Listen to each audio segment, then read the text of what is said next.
I'm the guy your hotel's general manager panics about when they hear I'm flying in. I work in upper level compliance for one of the world's biggest hotel brands.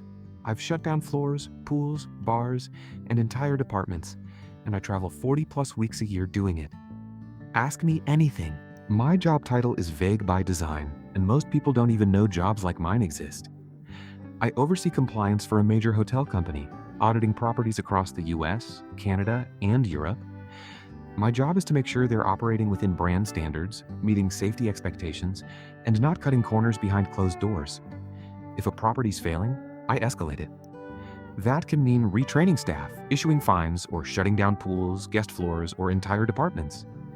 I've closed spaces for unreported mold, expired stock, broken safety systems, and kitchen violations most guests never realize they're inches away from. I dispatch staff for basic audits, but I usually handle the serious ones myself. I travel more than 40 weeks a year and build my own schedule. As long as I hit a certain number of properties annually, I can go wherever I want. Occasionally, a specific issue comes up that changes my plan, but most of the time I decide what gets my attention. I check in like any other guest and quietly observe everything. Cleanliness, staff behavior, food safety, back of house conditions, security, even how maintenance logs are filled out. I've found biofilm growing in ice machines, uncovered pest issues behind wall panels, and caught rooms being cleaned in under 4 minutes with a single reused rag.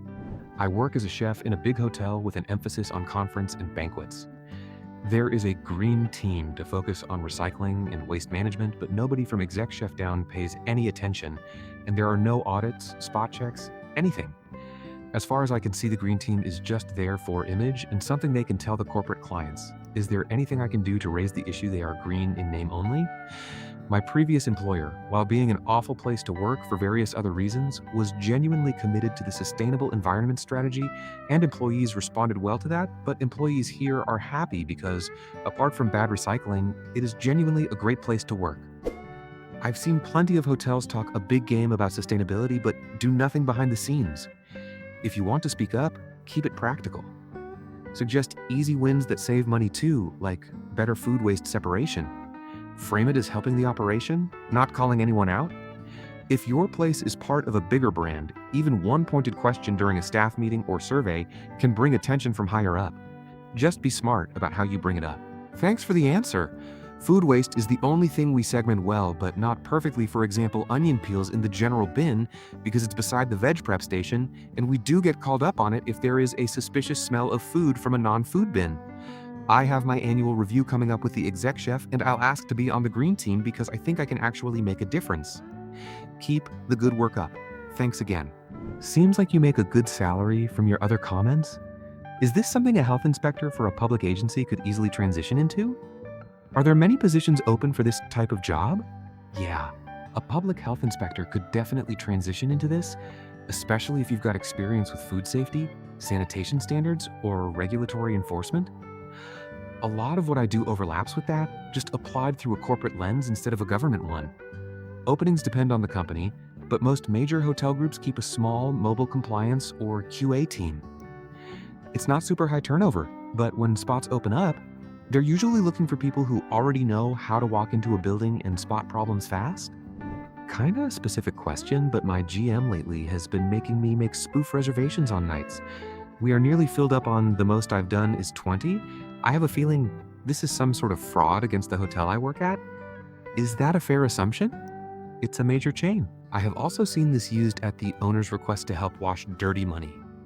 Most major brands will have a 1800 number posted in the back of the house to report gross infractions. Be warned. Once you flag a property for something like this, they will do a full investigation. They will say you stay anonymous, but just assume everyone will know who called, especially if you're from a non-US property. Be prepared to transfer properties just in case. We are trained to always do the right thing, but also consider your own situation before making a decision like that. End of the day, the management companies need these owners. They aren't going to deflag a hotel because owners were playing around, but will absolutely fire any staff that touched a single step of that process. Yeah, that's a huge red flag. Spoofing reservations to manipulate occupancy reporting or block inventory can absolutely be considered fraud, especially if it's inflating performance numbers or messing with rate strategy. If it's a major chain, that could get the property in serious trouble if corporate finds out. You're right to be uncomfortable, and if you're being asked to do it repeatedly, I'd document everything and be careful what you're tied to.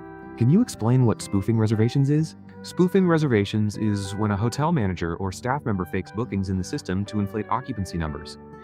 A GM might do it to hit performance targets, qualify for bonuses, avoid scrutiny from ownership, or make the property look busier than it is. This can involve creating fake guest profiles, booking dummy rooms under fake names, or even using old guest info to rebook rooms that were never actually sold. If we catch it, or a staff member goes above them, it's usually see you later for that GM. How did you get your position? What experience do you have? You're right that I didn't know it existed, and it sounds so cool. I studied hospitality and business management with a focus on operations and compliance. My background includes formal training in hotel systems, risk management, and brand standard enforcement, along with certifications in food safety and internal auditing.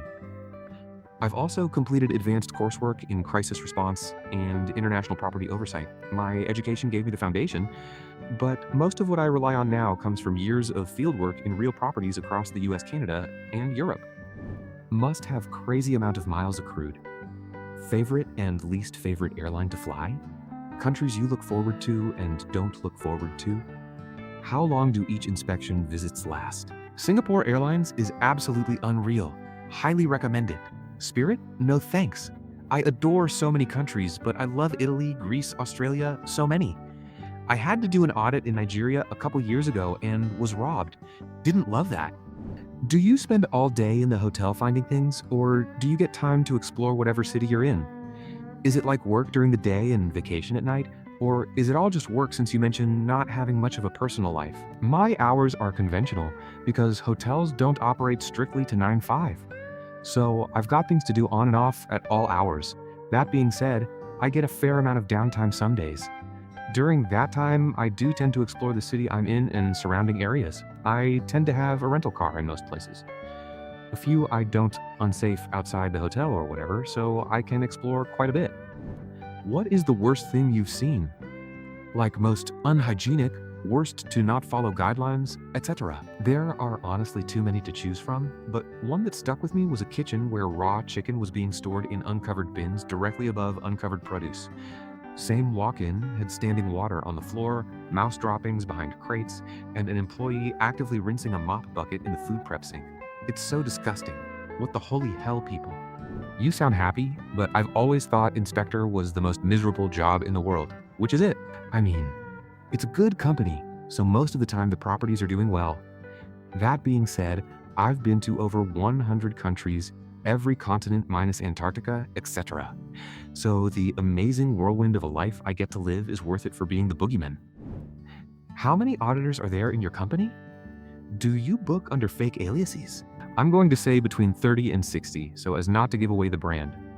Can't do fake aliases, but there are enough of us and enough properties where we don't hit the same property twice if we can avoid it. We tend to try and not be Google-able and are not listed on the company site or anything like that. Hi. A lot of great comments and replies. I didn't see any financial question on your position, so I'll shoot for some. Do you get any hazard pay going into more dangerous areas or countries? I saw you said you got robbed. How much do you make in a year? 400,000? How are your benefits since you only have 12 weeks to yourself a year? Since you travel all over, how do you overcome language barriers if that is an issue? What was your best rated or experience of a hotel? Like, did you review it to your bosses so well the GM got a major promotion or bonus? No hazard pay, but I can avoid any location that feels unsafe if it's justified. War, gov collapse, etc.